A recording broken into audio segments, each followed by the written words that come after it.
Hello, it's Lauren, and in today's video I will be showing you how I created this fun gift card holder, a 2-size card using the brand new Coffee Llama 4x6 stamp set.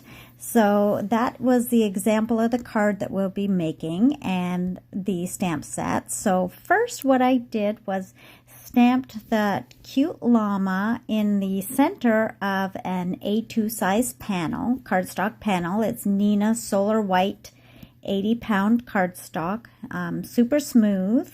I like that cardstock for Copic coloring. And I stamped the llama, and then on a separate sheet I am going to stamp the his little legs, I suppose. And you'll see that I messed that up. I didn't have both of my magnets down, so my cardstock moved, so I had to do that again. And then what I do is I am going to make the scarf from this plaid cardstock. So it's kind of like a fall scarf. Fall vibes going on here. Pumpkin spice season is upon us. So here we go. And then I fussy cut that scarf out. And so the colors that I am going to use, the Copic colors, are for his fur are going to be E50 and E21. And I just kind of create some shadows, and then I do some flicks around the, I don't know if it's wool. Llamas have wool. Just kind of to make it sort of that knotted kind of woolly fur that they seem to have. And I used the Copic marker to do that, just create those, and then a little shadow underneath his head, and then I will do the little legs as well. These legs are just so cute. And then to continue on with the kind of that bumpy kind of coiled fur, I just go around, and here you'll see I'm also creating some shading, some shadowing. And then I take my lighter shade and color in that leg, and then I go around and create kind of like circles.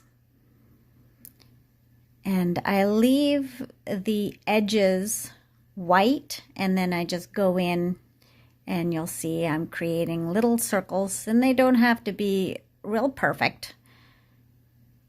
It's just kind of haphazard. Sorry, I have some really strange focusing issues going on here. And I've sped this up quite a bit. And you can, if you want to skip the coloring, and just go right ahead, because not everybody likes to watch the coloring happening. So here again, you'll see me creating those little circles around the outer edges of my llama. And then I will also just all along the inside again do just small circles to give that effect of the curly fur. And again, I'm leaving some white space as well in there that I won't color in. This is a super cute stamp set that can be used for all kinds of fun cards. I'm creating a gift card holder from it, but you can use it for Christmas cards or fall cards, or just, you know, a thank you card. It is just super cute for any coffee lover, hot cocoa lover, anybody. And then again, I'm going to create a little bit of shadowing underneath the little fur overhang. And then I'm using the E50 again along the face. I think that's E50, the lighter shade there.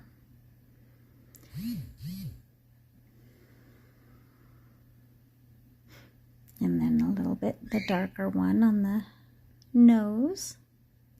And then to do just the little button of his nose, I am going to use E93, and that I think is called Tea Rose. And I also put it inside of his ears, I should say. He's got two of them.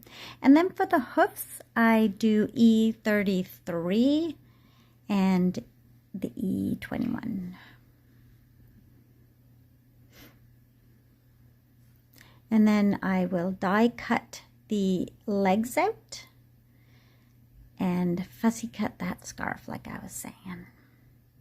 And then this set comes with a small little pumpkin and a cute coffee bean. So I used my MISTI. You don't have to use a MISTI for this. I just wanted to create a background. I wanted to make sure that it all stamped out right. So I am using my MISTI so that I can not make any mistakes. And you'll see I'm just randomly placing the pumpkin and also the coffee bean around the little llama. And it creates a real fun background for it. Almost like these pumpkins and coffee beans are falling like leaves. Kind of that effect.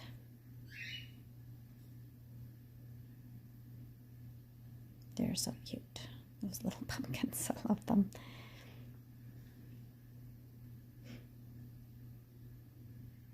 And the ink that I'm using, I really like the amalgam ink is great for Copic coloring, I find. It doesn't bleed.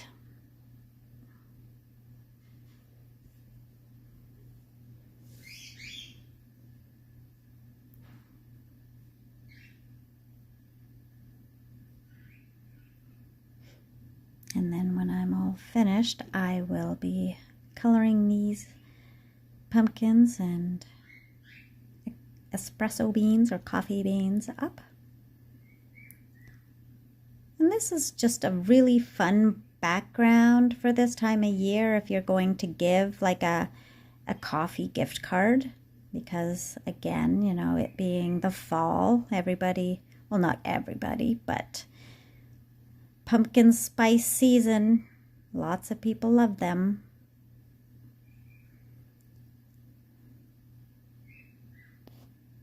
And then one in the corner, so yeah, I just look around and make sure it's all looking good, and then I start coloring them up.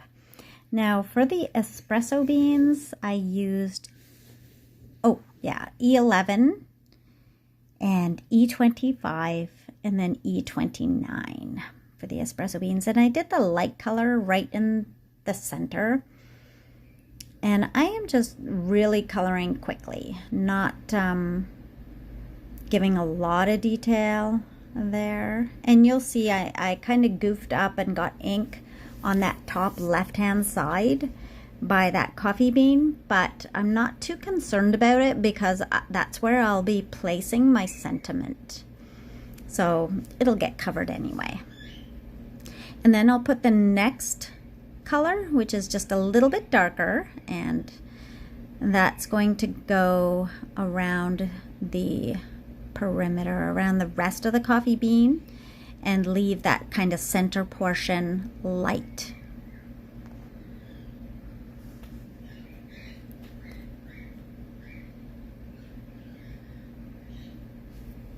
And again, I'm just not really putting a whole lot of time into these little coffee beans. It's just a simple coloring. And then I'm using the darker color of Copic right around the edges of the coffee bean. And then after I've laid down that darkest color, I'll go in again with the light E11 to just blend it a little bit better.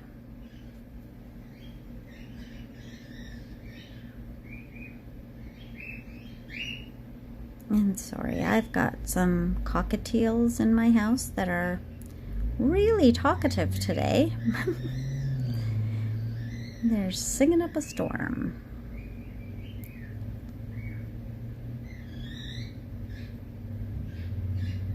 And there you'll see I'm just kind of blending it out a little bit more with that light color. All right, and then, oh, I guess I forgot to add a couple of dark areas on some of those beans.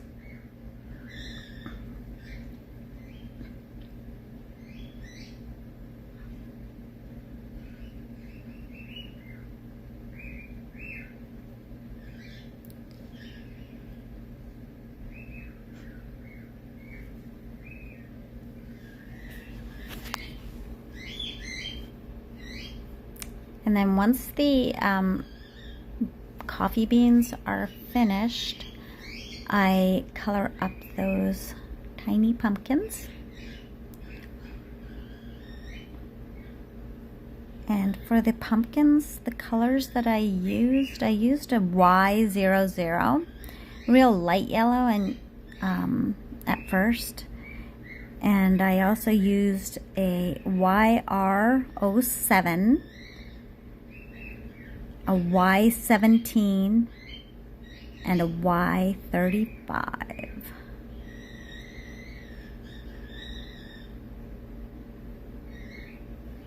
And the pumpkins take just a little bit longer than the others because each of those layers of the pumpkins, like the little bumps, I put in some shadowing as well along the edge of the darker orangey color, which is the YR7.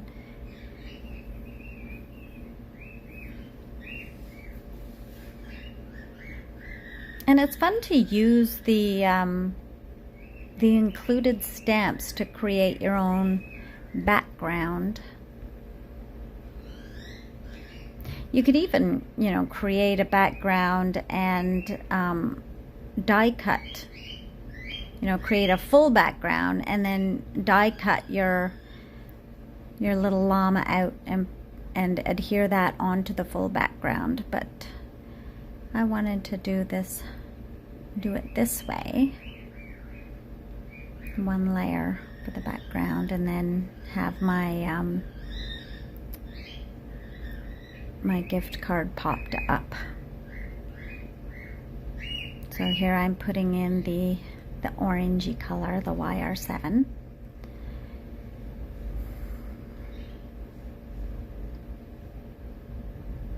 And again, you know, I'm not the best with Copics, and I think these little pumpkins are nice because it's not a huge space to have to color.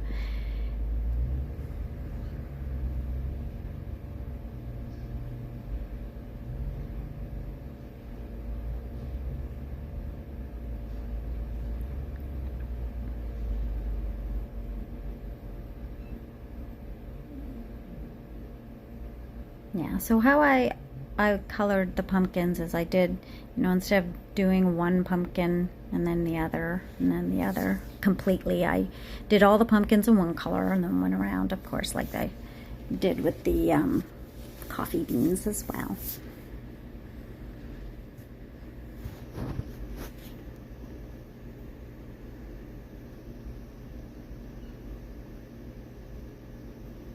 I wish I could color this fast in real life.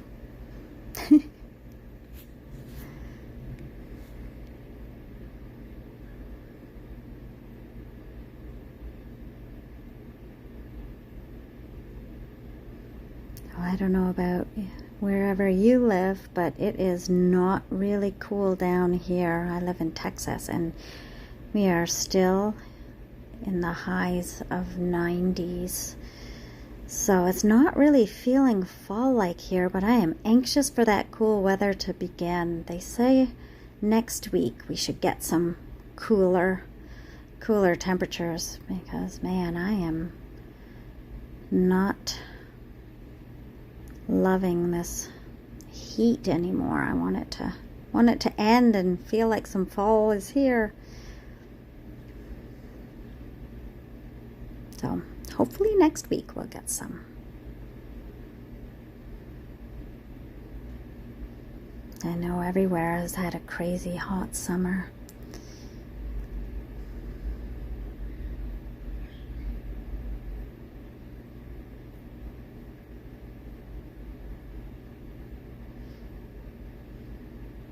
So once I have all my colors laid down, then I always go back with the light color, which is the Y00, I think, and I blend it to kind of smooth it out so there's no stark line. So there I am, going back with the lightest color to just smooth out all those lines, blend them.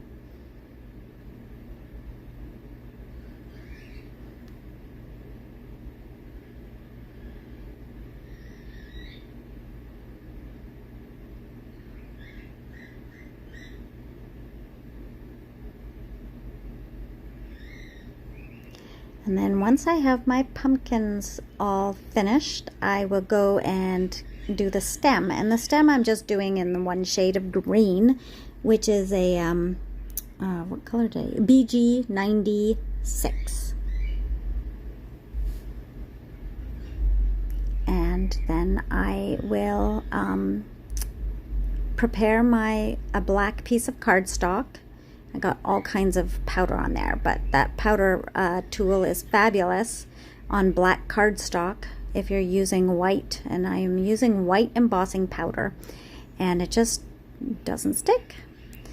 And then heating from the back, I think it was a tip Jennifer McGuire gave, was just heat it up from the back if you're doing embossing, and the writing just comes out super smooth if you heat it from the back as opposed to heating it up from the front. And then there's the coordinating die for it, and I die cut that out. Okay, so now I'm gonna, around the edge of my fussy cut scarf, you can see it leaves kind of like a whitish border around the edge. So I want to have more of a finished or polished look so that you can't see that lighter edge around the sides. So I use a black Tombow marker just to crisp up the side. And then that's how it's going to look. So I'll use a double-sided foam tape, and this one's pretty thin. I don't want it too thick because I want the gift card to be snug in there. I don't want it falling out. And here I am just placing the foam tape on the back of the sentiment, and then I am going to place foam tape on just the part that will be touching the background of the one leg of the llama. And I want it to fit in there snugly so that when I slide the gift card in and out, it will stay in there. So I position my leg of the llama, and I make sure that I put the foam tape right to the edge so that it is bumped right up against the edge of the gift card, so that it's going to hold it in place a little bit. And like I said, I only put foam tape on the part of the llama legs that will go on the background. The others I leave leave bare. And then the same thing with the scarf. I just put it around the top portion of the scarf, the double-sided foam tape. And then I struggle with the backing paper. I don't know what it is, but every time I videotape me taking off foam tape, I seem to struggle. Every other time, I don't have a problem, but once I get the camera rolling, that's when it happens. And then with my all done, and I adhere it onto an A2 sized card base, top folding card base. So I just adjust that so it's a little more snug, and there you go. Thanks for visiting, and I hope you come back again. Here are some videos that you might like. Don't forget to like and subscribe.